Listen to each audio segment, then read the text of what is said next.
Hello, welcome back to Budget Bangers. I'm going to make a start on doing the Alto's valet. It's a windy day again, so I do apologise. So I'll try my best to keep you out of the wind. But I did give it a quick hoover before it went for its MOT. And it came up quite well with a hoover. So I'm thinking I might not have to remove the seats. It is still a bit dirty and grimy, but I think we might get away with not removing the seats.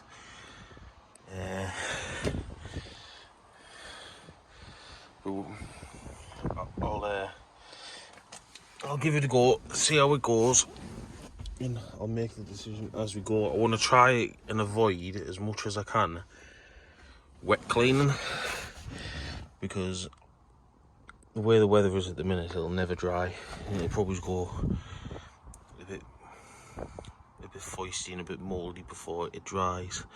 So I'll start tackling things and I'll see how we go, and I'll just make a judgment call as I'm going along with it.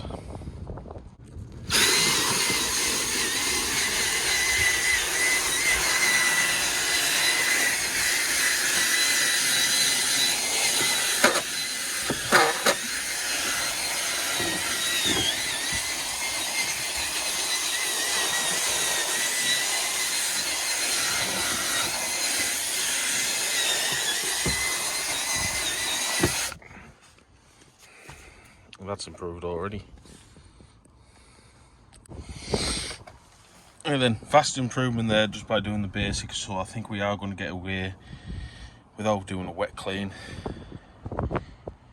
Even tackle all this plastic down here and things like that. So got this door card to do. Give the seat a bit of a clean down.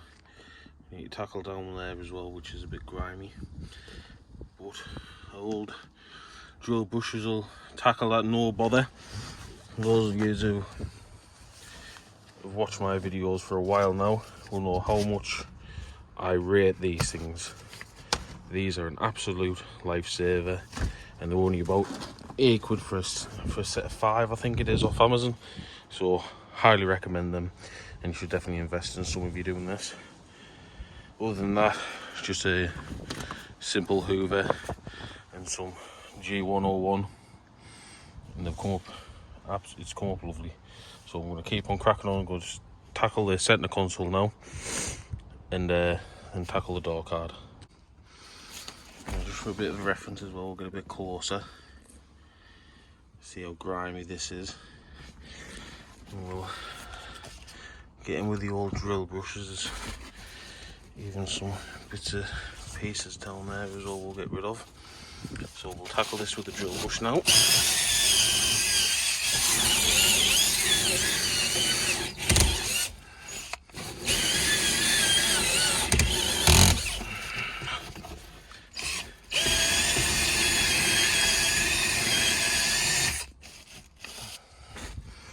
And now what we'll do is we'll get the hoover in. Make sure when you do it, you hoover underneath the seat as well, because sometimes they can flick it all under there as well. Right then, it's a bit of a drastic improvement for only a couple of minutes work.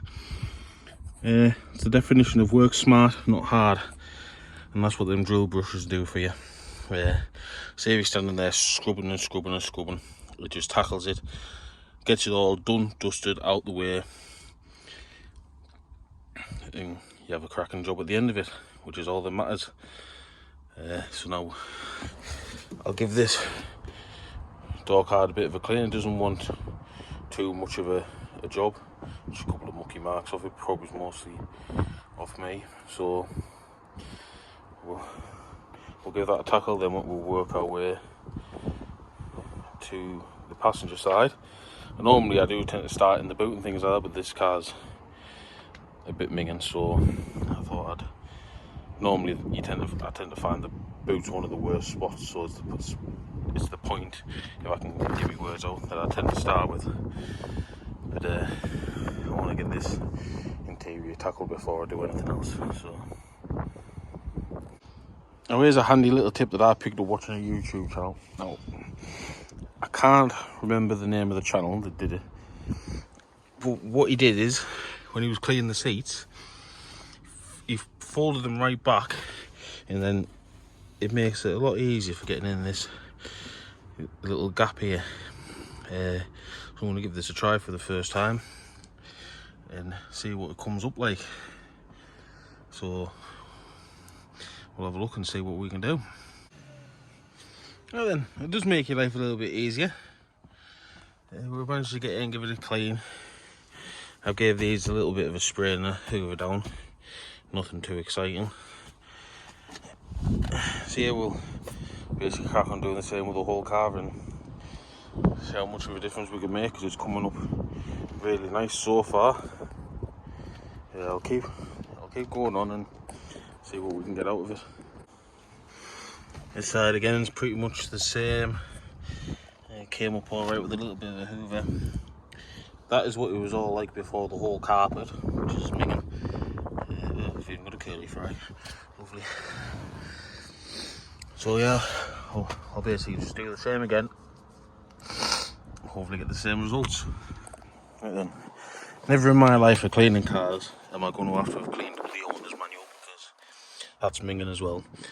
But you tend to find when you're cleaning these cars up, you tend to learn a little bit about the person who owned it before.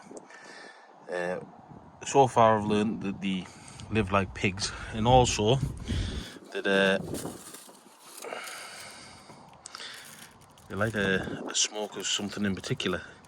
There's only one reason why you have nice extra long Rizzlers like that. It's when you're smoking the green stuff. Which surprises me, like, because the car doesn't even smell like that. But oh well. Just adds to the character of the car. That's annoying, because I've been and bought some bulbs for this car, which are them exact bulbs, so could have saved myself a couple of quid there, which is irritating. Yeah, but this side's coming up nice. Same as the other side, really.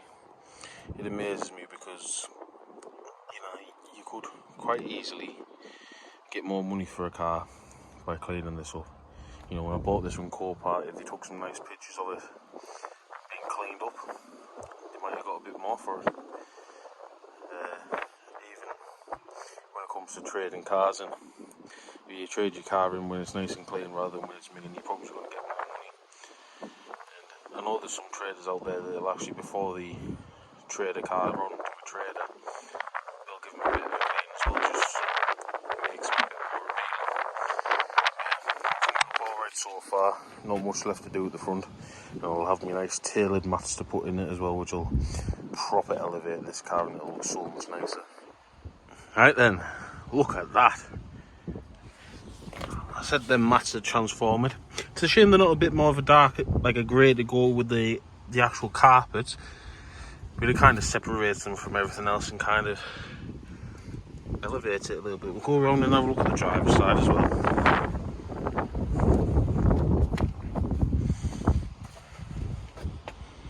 Yeah, I definitely like them. Sometimes getting some proper tailor-fitted mats will absolutely transform a car.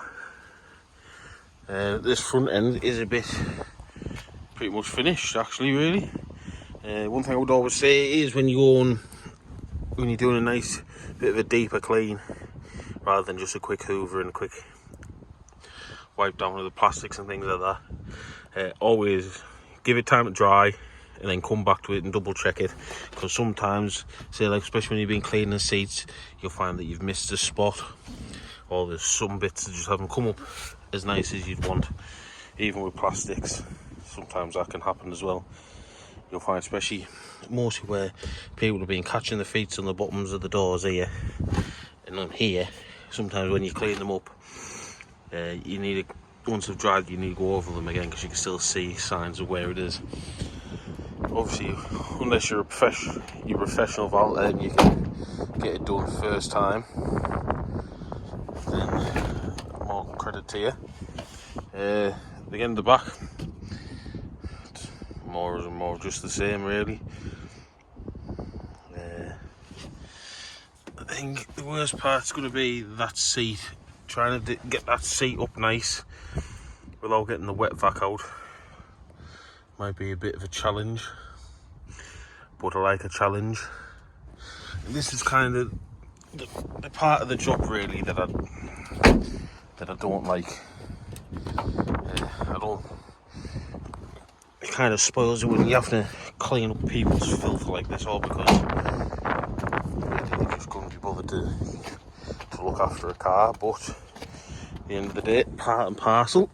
And at the end of the day, it's part and parcel of what you do. Unfortunately, everything in life will have its negatives and it'll have its positives. But yeah, more work to do. Some glass down there for a strange reason. But yeah, again, it was mostly just the filth of it's been cleaned up when I gave it a quick hoover to take it for an MOT. I'm very intrigued to see how that comes out. I don't even know what it is, and I don't really want to know what it is. We'll just refer to it as a questionable stain. Now, I have already done a bit of this anyway, because when I did the back axle there, to have the back seat up, so I have gave underneath the seat a little bit of a clean as well. So we'll get cracked on with that. See, this is how basic Suzukis are. Back windows just pop out like that. You don't even get windy windows. Not many cars you see that on, is it? Strange why they've done that. Save themselves a couple of quid, I suppose. Oh well. Anyway, we'll crack on with the rest of it and get the back looking as good as the front. Right then, that is that predominantly done. We do have a couple of spots that I think are going to need redoing. They're a bit, I don't really want to be touching them because they're a bit sticky and they kind of look a little white. So we're just going to assume that that is not what it could be, and just assume that, yeah, somebody's just dropped a sweet and it's kind of melted a bit.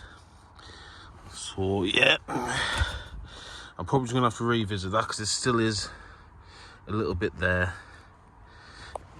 I'm a little bit over here, which I never noticed before, but it is probably just going to need a bit of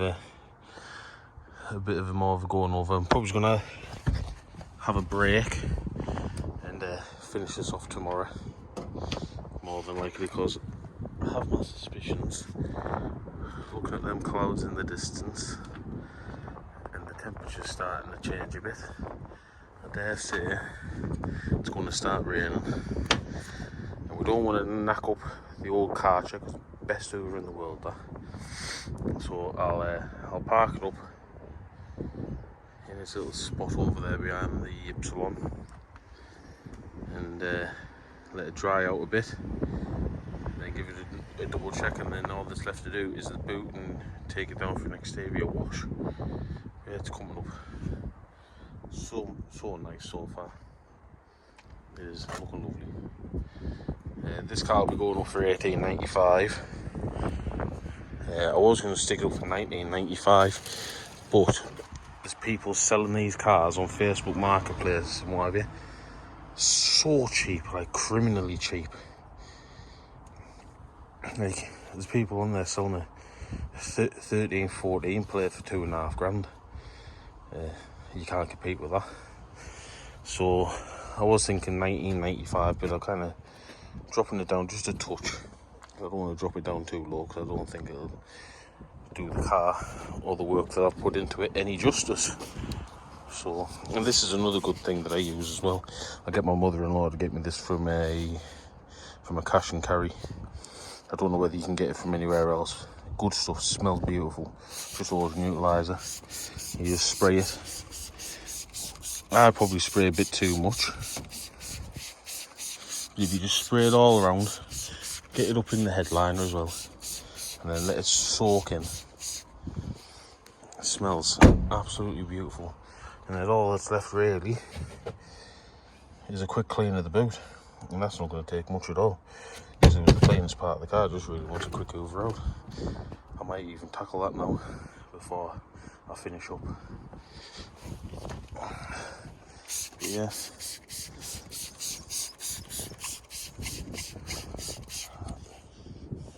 it looks and smells as good as it's ever going to look, I think.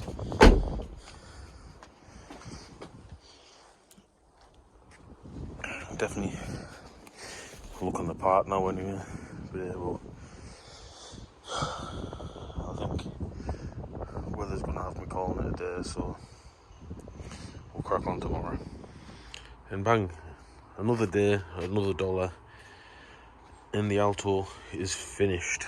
It took a lot longer than what I would hope for, a lot more work than what I'd hoped for, but at the end of the day, they can't all be easy. So we'll just go over everything that I've done and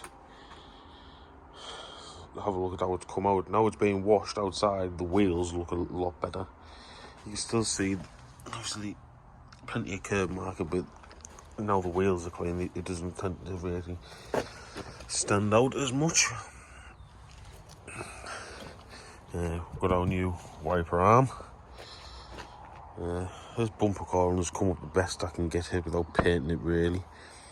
If I have it up for sale for a while and it doesn't sell, I'll probably just look into tidying up the cosmetics. I did have a trader that was interested in it, but he was a bit wary of the cosmetics that it needed, which is understandable, but for me it's not bad enough to justify it. But I said to him, if I tidied it up, would he be interested? And he said, yes, as long as it comes out alright. So that wheel's probably the worst one out of the bunch.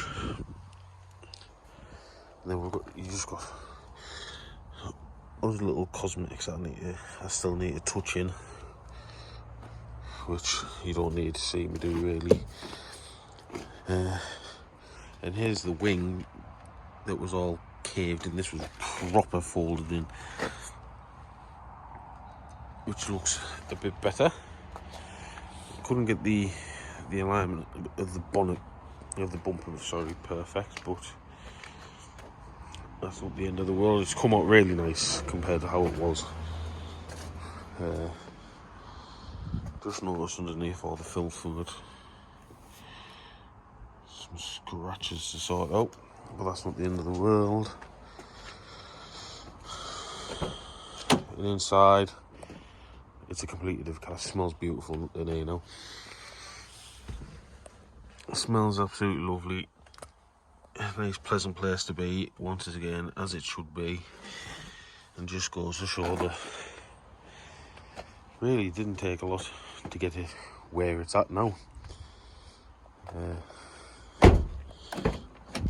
But yeah, this is what it is. Back seats come out alright. So yeah, it's absolutely transformed. Now with a full year's MOT with no advisories in 1895, this should fly out, I imagine.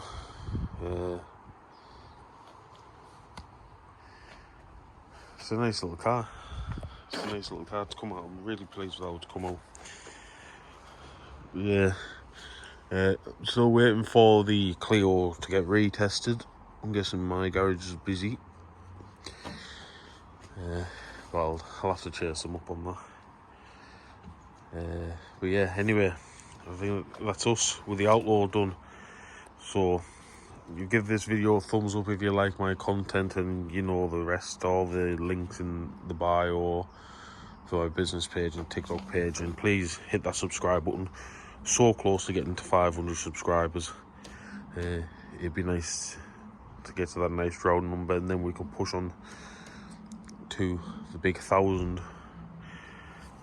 So yeah, more content coming on the Ypsilon. And yeah, thank you for watching, and I'll see you on the next one.